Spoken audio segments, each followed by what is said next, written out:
Hare Krishna. Let's begin our session with prayers.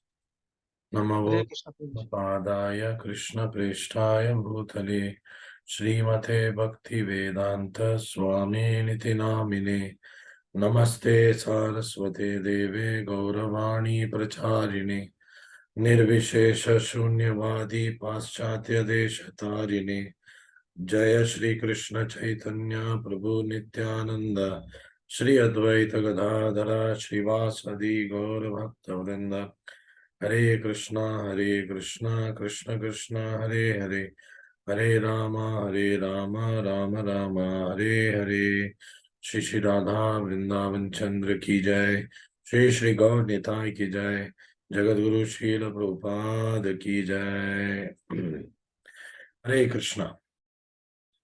So Hare welcome Krishna Prabhu. back all of you. So today we'll be starting off the next semester. We're basically starting off with Bhagavad Gita sessions from Monday, Tuesday and Wednesday. And then the final end of the week will be for the Prabhupada Ashraya sessions. So today's session will be a bit jittery because I have downloaded a new version of Zoom and I'll have to get used to the controls. So anyway, with whatever little that I know, I'm starting off today's session. We will be starting off directly with shloka number 4. We had completed up to shloka number 3 last time. So today we will be starting off with shloka number 4. Buddhir gnanam asammoha Shama satyam dhamma shamaha Sukham dukkham bhavo bhavo Bhayam cha bhayam evacha Ahimsa samata tushtis Tapo danam yasho yashaha Yasho ayashaha Bhavanti bhava bhutanam Matta eva pratagvidaha. The last line was Matta eva pratagvidaha. So what is the translation of this? Intelligence, buddhir, knowledge, gnanam, freedom from doubt, asammoha, forgiveness, kshama, freedom from doubt and delusion, that is asammoha. Kshama is forgiveness. Then truthfulness, satyam, self-control, damaha, calmness, that is shamaha. So these are the qualities that are being talked about by Krishna. For what? We will find out. Then Krishna continues, pleasure and pain, sukham, dukkham. And then he is talking about birth, death, bhavo, abhavo, fear, fearlessness, bhayam cha, abhayam, non-violence. Then we are talking of ahimsa,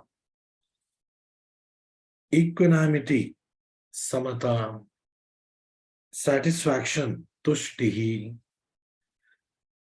austerity, tapo, tapaha, charity, dhanam, which is there on your screen here. Then fame and infamy, yasho, ayashaha, are created by me alone. Matta eva prutagvida. All these qualities are being are created by Lord Krishna. So they have not just come into being on their own. अपने आप ये अस्तित्व में नहीं आया है, इसको रचा है भगवान श्री कृष्ण है. So जो भी हमारे भौतिक जगत में, आध्यात्मिक जगत में हमें एक्सपीरियंस के लिए मिलता है, उस सब का जो जनक है भगवान Shri Krishna. So Krishna, what does he say about this? What does Prabhupada say about this particular shloka in the purport? All translations and purport by His Divine Grace, Abhay Charan Bhakti Vedanta Swami Srila Prabhupada. The different qualities of living entities, be they good or bad, are all created by Krishna, and they are described here. तो ये जो अच्छे गुण है, जो बुरे गुण है, जो अच्छे चीज है, जो बुरे चीज है, सबका जो क्रिएटर है भगवान Shri Krishna. So intelligence refers to the power of analyzing things. बुद्धि का मतलब जो अपने इर्द गिर्द हो रहा है उसको जो समझ पाएगा, उसको सही दृष्टिकोण से समझ पाएगा, वो बुद्धि है. And it should be in proper perspective. Proper perspective मतलब जैसा है वैसा, as it is. And knowledge refers to understanding what is spirit and what is matter. और ज्ञानम का मतलब क्या है? 13वें अध्याय में भगवान श्री कृष्णा फिर इसको समझाते हैं हमें ज्ञान का मतलब क्या है. तो ज्ञान means that to know what is spirit. आत्मा क्या है?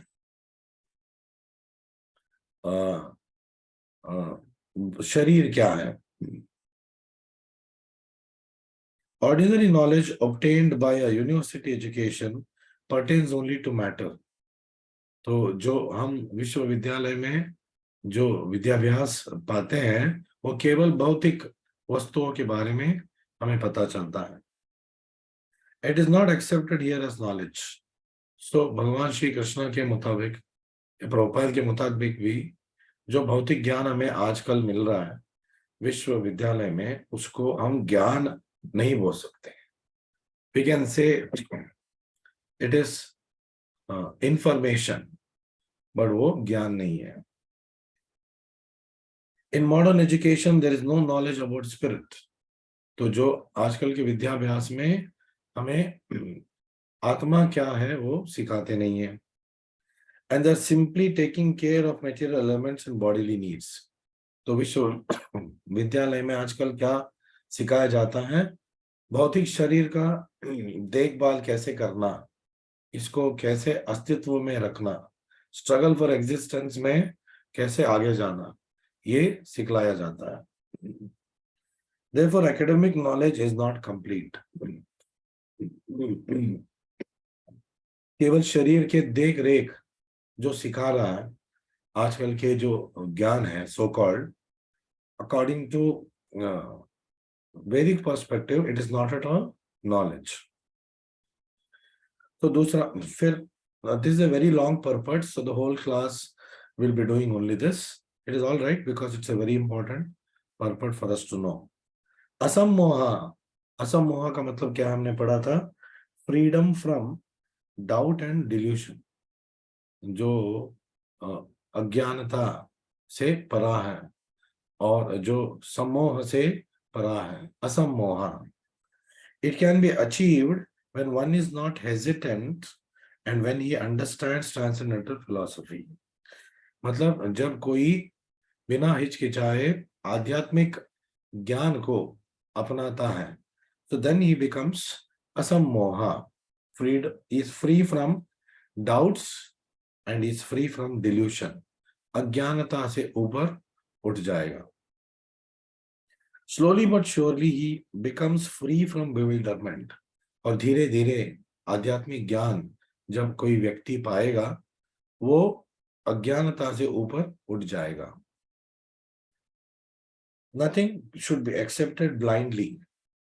और जब लोग बोलते हैं कि ये जो सब आध्यात्मिक विद्या है अंधविश्वास है, लेकिन प्रभुपाद और वेद भी कहते हैं कि वेद भी कहता है कि कुछ भी चीज हमें अंधविश्वास के बलबूते पे अपनाना नहीं चाहिए. तो क्या करना चाहिए? Everything should be accepted with care and with caution. तो सब चीज जो हम अपनाना चाहते हैं, आध्यात्मिक विषय भी, तो बहुत ही संयम से और बहुत ही क्या बोलते हैं हम, बुद्धि से, बुद्धि का उपयोग करते हुए हमें उसको अपनाना चाहिए। क्षमा, so the next quality was क्षमा. क्षमा means forgiveness. It should be practiced and one should excuse the minor offenses of others. देखिए, very subtly it is put, minor offenses of others. तो मतलब छोटी मोटी चीजों पे हमें तुरंत क्षमा कर देना चाहिए. Facts should not be sorry, minor offences का मतलब क्या है? जो अज्ञानता पूर्वक किसी ने कर दिया उसको हम बोल सकते हैं माइनर ऑफेंसेस. जो जानबूझ के कुछ कर रहा है तो उसके लिए हमें इसे से that we can forgive but we should not forget. कि हमें अपना लेसन सीख लेना चाहिए कि ये आदमी या ये औरत विश्वासजनक नहीं है, तो हमें इसको क्षमा तो कर देना चाहिए, लेकिन आगे से इनसे व्यवहार हमें सोच समझ के करना चाहिए. So forgive but don't forget. Don't forget means ये नहीं कि मन में रखो और जलते रहो. नो, मन में याद रखो कि इस व्यक्ति का ये एक स्वभाव है ऐसे कार्य करना. So we will have to take precaution in our interaction with them. So that's why I said this purport is very important. We must understand it in a proper perspective. Otherwise, superficially if we read, then we will get all wrong concepts within us. So next, Satyam, truthfulness. It means that facts should be presented as they are for the benefit of others. तो सत्य का मतलब है जो वार्ता है, जो विषय है, वो जैसा है वैसे प्रस्तुत करना और उससे हमारे सामने वाले का हित होना चाहिए. दैट इज कॉल्ड एज सत्यम. सत्यम ब्रूहि प्रियम ब्रूहि. में सत्य भी, सत्य का परिपालन करना चाहिए और उस सत्य से दूसरे का भला होना चाहिए. कोई सत्य से दूसरे का हानि हो रहा है तो we must be very concealed in our way of expressing the truth. We must express the truth, but it must be expressed in such a way that ultimately there is a solution in it for the benefit of the other person, not only to point out the mistake, but also a solution for the other person to implement. That is called satya. सत्य is not just, कोई बोलते हैं ना मुंह पे बोल देते हैं. मुंह पे बोल देना एक बड़ा गुण नहीं है. मुंह पे कुछ कोई भी बोल सकता है, लेकिन मुंह पे ऐसे बोलना जिससे आगे वाला अपना गलती समझ जाए और अपना गलती को सुधारने का उसको आप उपाय भी दे, ये सत्य होता है. Fact should not B misrepresented. इसका मतलब ये नहीं कि आप कि आपको जो सत्य है, जो जो विषय है, उसको जैसा है वैसे बोलना है. वो तो बोलना ही है, लेकिन हमें we must keep in mind that जो मैं सत्य बोलने वाला हूं, कड़वा सच भी हो, लेकिन उसे मैंने ऐसे पैकेज करना है कि आगे वालों को समझ में आए कि ये कड़वा इसलिए है क्योंकि ये दवाई के रूप में आ रहा है. दवाई का मतलब क्या है? जो आपका रोग को गुणमुख करने वाला है. मतलब there is a benefit for the other person. He must or she must be made to feel like that. See how deep Vedic knowledge gives us about practical things that we must do in our life. So according to social conventions, it is said that one can speak the truth only when it is palatable to others. सामाजिक दृष्टिकोण से यही कहा जाता है, सत्य तभी बोलो जब दूसरे का हित हो. सत्य तभी बोलना चाहिए जब दूसरे का हित हो, और अगर दूसरे का हानि हो रहा है तो उस समय सत्य नहीं बोलना चाहिए. This is what is being परपेचुएटेड in the social norms, but वैदिक नॉर्म्स इज सत्य बोलो, सत्यम ब्रूहि प्रियम ब्रूहि, मतलब आप उसका हितैषी बन के सत्य बोलिए, और पूर्ण सत्य बोलिए, लेकिन सत्य को आप शुगर कोटेड कीजिए. Sugar coated means the bitterness of the expression of truth must not be felt by the person. He must, however, understand that this truth is being told to him because the person expressing this wants the good for him. So you see, such deep, what you can say, social interaction skills are being represented in the Vedas. But that the truth should be spoken in a straightforward way.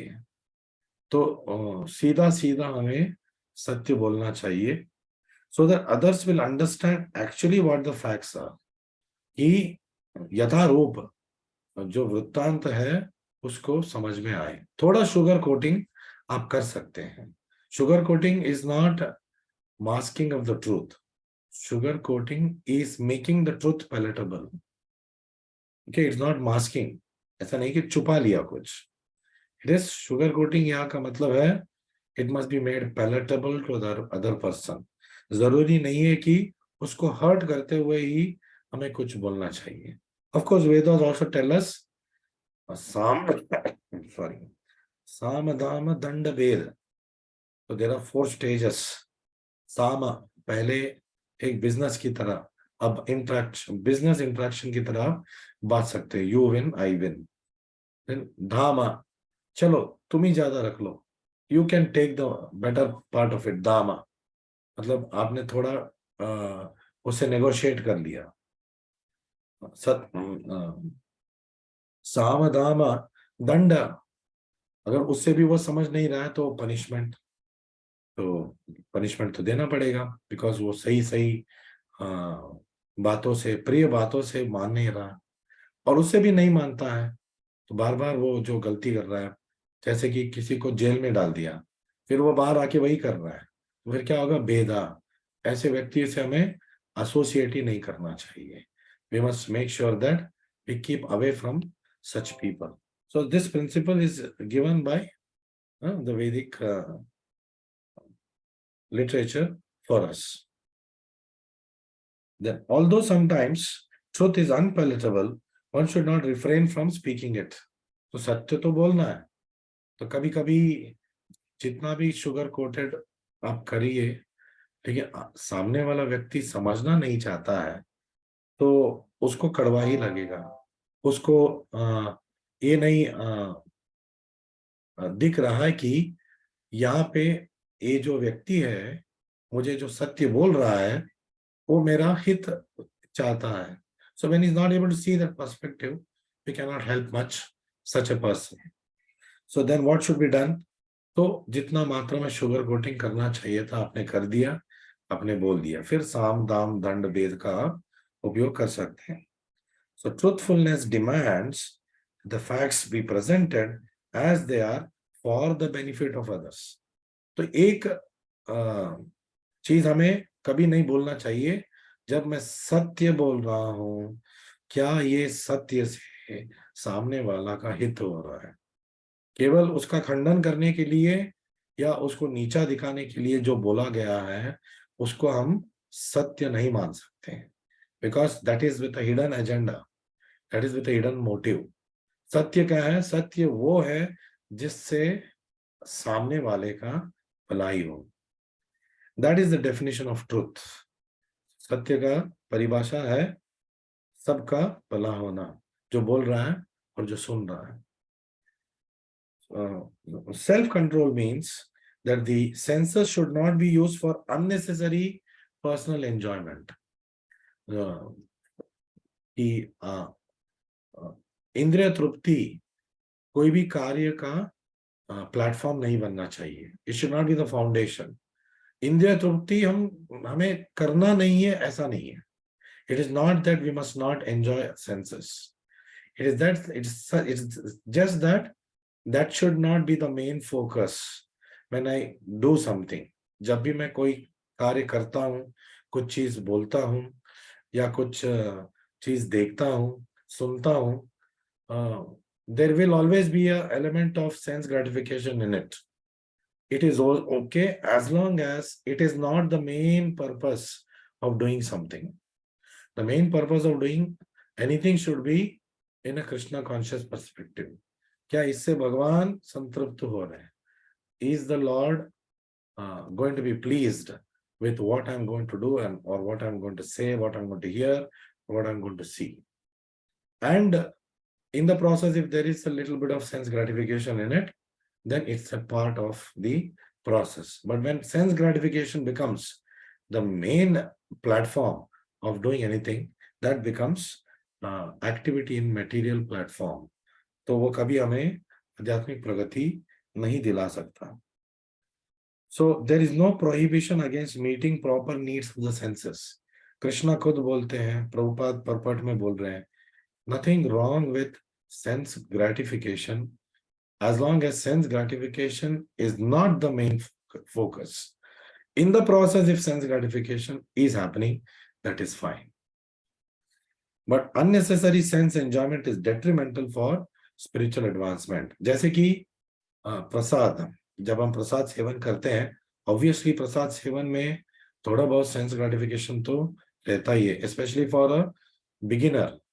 तो beginner को how do you make a person Krishna conscious in the beginning? हम सबको प्रसाद से start किया गया था, अच्छे अच्छे प्रसाद से. हमें मतलब जब मंदिर हम गए तो सारे प्रभु जी माता जी ने हमें अच्छे अच्छे प्रसाद खिलाए. Why? Because it begins with the tongue. Jiva, the tongue, is a very powerful tool. उसके अंदर there is no bone in the tongue, but it's a very powerful tool. इतना powerful है, जीवा के उपयोग से हमारा सर भी टूट सकता है, और जीवा के उपयोग से हम किसी का सर या अपने सर को बचा सकते हैं. How we use our tongue, that is important. And the use of our tongue in Krishna consciousness, or use of our tongue for Krishna consciousness, Krishna भावनामृत के लिए जीवा का उपयोग पहले प्रसाद से स्टार्ट होता है. What does the tongue do? Taste food and talk. तो जब आप मंदिर जाते हैं, आपके पीछे प्रभु जी या माता जी आते हैं, तो आपको क्या बोलते हैं? हरे कृष्णा मंत्र जपा कीजिए, आइए थोड़ा काजा प्रसाद है ले लीजिए, खिचड़ी प्रसाद है मैं खा लीजिए.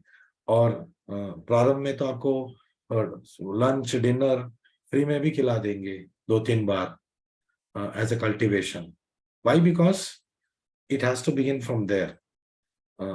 The process itself is like that. So there is nothing wrong with that. We must not think, अरे पहले हम जाते थे प्रभु जी में, मतलब कूपन पे कूपन दिलाते थे, अब तो हमें मांग मांग के लेना पड़ता है, या फिर प्रभु जी बोलते हैं पे करके ले लो.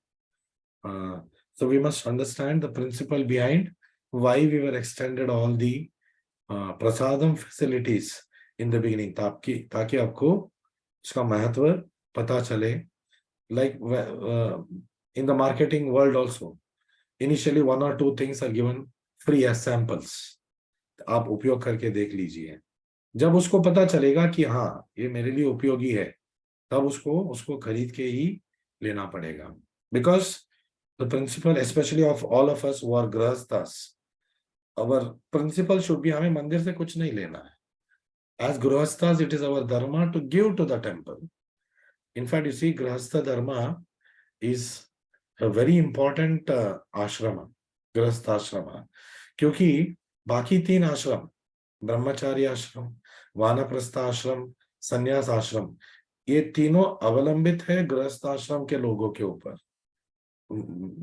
देखा जाए तो गृहस्थ आश्रम बाकी 3 आश्रम का अन्नदाता है या फैसिलिटेटर है, because they are the only earning members, and by their earnings they have to maintain the brahmacharis, they have to maintain the vanaprastha. घर में जो वानप्रस्थ लोग हैं उनको मेंटेन करना है, और सन्यासियों का उनको मेंटेन करना है. इन सब का मेंटेनेंस कैसे हो रहा है? जो डोनेशंस गृहस्थ देते हैं उसी से होता है. इसलिए मंदिरों में बड़े बड़े हुंडी होता है, और हुंडी में ज्यादातर कौन से लोग डालते हैं? जो गृहस्थ आश्रम में हैं, जो कार्य कर रहे, जो काम काज कर रहे हैं, जो अर्न कर रहे हैं, सैलरीड है, वैसे लोग कंट्रीब्यूट करते हैं और उनके कंट्रीब्यूशन से मंदिर चल रहा है. See, it's a very practical thing. That's why in Krishna Life programs, you see that maximum times donations are asked. Even for donors, who are all mostly grahasthas, donations are asked. Because ये धर्म है. गृहस्थ लोगों से donations मांगना धर्म है और गृहस्थ को डोनेशंस देना उसका धर्म है, परम धर्म है उसका. Because he has to maintain the other three ashramas. So the mind should not indulge in unnecessary thoughts. तो एक तो जीवा है, दूसरा एक और है मन. और मन का जो फीड क्या होता है? थॉट्स, जो सोच है. तो जो जो सोच हमें भगवान के विरुद्ध लेके जाएगा, वैसे सोच को हमें कम करना चाहिए. And that is called क्षमा और calmness. मन को शांत रखना का मतलब not having unnecessary thoughts, not having thoughts other than those thoughts that can make me progressive in Krishna consciousness. So mind is a very powerful thing. It is both the best friend and the worst enemy. अगर आप मन की बात सुनेंगे तो वो आपका परम शत्रु है. और जब आप मन को नियंत्रण करके आपके बुद्धि से और विद्या से आप मन को इंस्ट्रक्शंस देंगे उसको क्या करना है, तो मन आपका परम स्नेहित बन जाएगा, परम मित्र बन जाएगा. सो श्रीला भक्ति सिद्धांत Saraswati Thakur used to say the mind in Kali Yuga especially is such a contaminated thing कि उसको केवल उल्टा सोच ही आता है, सीधा सीधा वो सोच ही नहीं पाएगा मन. Because first of all Kaliyuga, second of all the influence around it, it is so contaminated and condition that उसका सोच उल्टा ही सोच होता है. सो भक्ति सिद्धांत सरस्वती ठाकुर बोलते थे, सुबह पहले जब उठते हैं मन को जूते से 100 बार मारना चाहिए और रात को सोने से पहले मन को झाड़ू से 100 बार मारना चाहिए. So it does not mean that practically we should do that. It only means to say that हमें उसका नियंत्रण करना है. जूता मारना या झाड़ू मारना इसका मतलब है it's a sign of control. We must keep the mind under control. So one should not spend one's time pondering over earning money. कैसे पैसे कमाना है? गृहस्थ आश्रम का धर्म है पैसे कमाना, because they have to maintain the other ashrama. That should not become the main motive of even their lives. Incidentally, they should be able to earn money. Intelligently, they should handle their life. ऐसा नहीं है कि अच्छा पैसे के बारे में नहीं सोचना है, पैसे के बारे में सोचना है. पैसा नहीं है तो कुछ नहीं होगा तो आजकल की दुनिया में, और खास तौर पे गृहस्थ को तो पैसे के बारे में सोचना चाहिए, लेकिन उसको again should not become the main purpose of doing anything. Many times people tell अभी आप जवान हो, खूब पैसे कमा लो. ये आधुनिक दुनिया का सोच है. इट इज नॉट वैदिक दुनिया का सोच ऐसा नहीं है. अभी आप यंग हो पैसे कमा लो, नो. अभी आप यंग हो, जितना कार्य आप कर सकते हो कर लो. बाकी 3 आश्रम का मेंटेनेंस के लिए आप जो भी कर सकते हो, मंदिर के लिए, मंदिर निर्माण के लिए जो भी आप कर सकते हो वो कर लो. अपने घर गृहस्थी को संभालने के लिए जो चाहिए वो कर लो. शादी हो गया, बीवी है, बच्चा है, उसका मेंटेनेंस तो करना ही है, वो उसका धर्म है. वो अगर मेंटेन नहीं करेगा then it becomes adharma, gora papa. It becomes, you given birth to a child, you're not taking care of his spiritual education, you're not taking care of his material education. That is not गृहस्थ धर्म. गृहस्थ धर्म मतलब भौतिक विद्याभ्यास, क्योंकि इस भौतिक जगत में उस बच्चे को रहना है, उसको देना है, और उसके साथ साथ आध्यात्मिक विद्याभ्यास भी कराना है. दोनों साथ साथ में चलना चाहिए, at least to a certain extent. Basic education, Prabhupada ji बोलते थे at least till 5th standard somebody should study and he should know English, maths little bit of geography and दुनियादारी के बारे में उसको पता होना चाहिए। ऐसा नहीं कि अनपढ़ गवार छोड़ देना चाहिए। Although modern education ultimately is not very useful for us, जो फॉर्मूला हम पढ़ते हैं A+B², जरा आप मुझे बताइए दैनिक जिंदगी में आप कहाँ उसको अप्लाई करते हैं? कोई फील्ड में अप्लाई कर सकते हैं कुछ समय के लिए, डेली डेली तो यूज नहीं करते, but it does not mean that we must not study it, because to the extent that it has to be done we have to follow it. So if we are not using the mind in our progress towards Krishna, that is misusing of our thinking power. आप 30 मार कान भी बन जाओ, बड़े बड़े इमारत खड़े कर दो, दुनिया का सबसे अमीर आदमी बन जाओ, लेकिन भगवत भक्ति आपके अंदर नहीं आया तो आपसे बड़ा कंगाल कोई नहीं है। जो भी हम कार्य कर रहे हैं गृहस्थ आश्रम में भी, उसका अंतिम उद्देश्य क्या होना चाहिए? भगवत भक्ति, भगवत भक्ति को प्राप्त करना, भगवान कृष्ण प्रेम को प्राप्त करना। और यदि हम इसके ओर नहीं जा रहे, जो भी हम कर रहे हैं वो we are leading a failed life. The richest person in the world will be the poorest soul if his aim in life is not to attain Krishna. So the power of thought should be developed in association with persons or authorities in scriptures. ऐसा नहीं कि बहुत सारे books हैं, the power of positive thinking, the power of thinking, rich dad poor dad. तो हम ये नहीं बोल रहे ये सब पुस्तक आप नहीं पढ़ो, पढ़िए, भौतिक दुनियादारी में जितना आपको उपयोग करना है आप कीजिए। हमने भी पढ़ा है। When I was running my academy, I had a library of more than 400 powerful personality development books and I read all of them. तो जितने मात्रा में मुझे उपयोग करना था उसको मैंने अपने प्रोफेशनल लाइफ में यूज किया। लेकिन उस समय में मैं भगवत गीता भी पढ़ता था। Bhagavad Gita was my main can say foundation of whatever I was doing. But for worldly purposes, some knowledge is required. I have to motivate people. So उनको मुझे motivational real life stories बताना है, कैसे लोग ने succeed किया, तो उस मात्रा में मैंने पढ़ के उनको सुनाता था। लेकिन असली जो मोटिवेशन था मेरे लिए, नैज मोटिवेशन क्या था? That was to be what I'm saying, progressive in Krishna consciousness. So that's how a devotee must lead. That how a devotee must lead his professional life. ऐसा नहीं कि प्रोफेशन को नेग्लेक्ट करना चाहिए, especially गृहस्थ should not do that. But जितने मात्रा में उसको उसके ऊपर ध्यान देना चाहिए उतने मात्रा में ही ध्यान देना चाहिए। He must not slip away from the ultimate goal of attaining Krishna and being associated with temple services. ये तो जारी रखना चाहिए। So we have about 3 minutes. I'll try to conclude with the next aspect.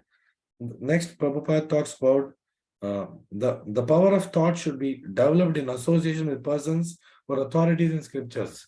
मतलब सोचने का बल, the direction of thinking. What should be my direction of thinking? From where should I achieve it? Through the association of devotees. If we get entangled with people who are worldly minded, very rich people, let's say, we can become rich by being with rich people, but we will only remain materially rich, which is not the main purpose of life. ऐसे लोगों के संपर्क for material purposes आप रख सकते हैं, लेकिन आपका असली association, the real association which you are going to absorb in your life must be association of devotees, भक्त संग में करना चाहिए. So he must be associated with scriptures, saintly persons and spiritual masters. So what are the three parallel processes? Three parallel processes: शास्त्र, साधु, गुरु. इन तीन चीजों का association हमें लेना है. They must be the you can say the radars of our life. शास्त्र, साधु और गुरु, जो आपके बुक्स है, प्रभुपाद के बुक्स हैं, that should be one of the radars. आपके preacher, what should be one of the radars, and the devotees of temple and Guru Srila Prabhupada should be the radar, and all three we must confirm. अगर हमने शास्त्र में पढ़ा, क्या प्रभुपाद ने भी यही बोला है, क्या हमारे preachers भी यही बोलते हैं, तो सब लोग यही बोल रहे हैं, that means 100% this is what I have to do. It is called as double checking. It's not that doubt कर रहे हैं, गुरु ने बोला है शास्त्र में देखूंगा, तो it's not doubting the guru, it's just double checking. एक ऐसे मकाम आएगा जब हम गुरु को इतना मानेंगे कि हमें डबल चेक करने की जरूरत नहीं पड़ेगा, प्रीचर को इतना मानेंगे डबल चेक करने की जरूरत नहीं पड़ेगा, लेकिन उस मकाम तक nothing should be believed blindly. That's how purport starts. So तद्विद्धि प्रणिपातेन परिप्रश्नेन सेवया, परिप्रश्न होना चाहिए, क्यों ये होना चाहिए, बट लेकिन ये क्यों चैलेंजिंग स्वरूप से नहीं होना चाहिए, क्यों मुझे करना है, अच्छा मुझे करना है, आप बोल रहे हैं तो मैं करूंगी या करूंगा, लेकिन आप क्या मुझे समझा सकते हैं इसको क्यों करना है? This is the way of asking, because we want to know why we have to do it, not negate something that somebody has told us and get away from it. That's not the principle. So we have run out of time today. We will stop the session at this point. Tomorrow we will join again at the same time. 8:50 is the new time. Please note, starting 15 minutes earlier and finishing 15 minutes earlier. Thank you very much for joining me. Little bit I was rusty because of my voice. Another 2 days it will be like this. Please forgive me for that. Hare Krishna, Krishna Krishna, Hare Hare, Hare Ram, Ram Ram, Hare Hare. Next half an hour I'll be on WhatsApp. You can pose your questions on this and I'll answer them.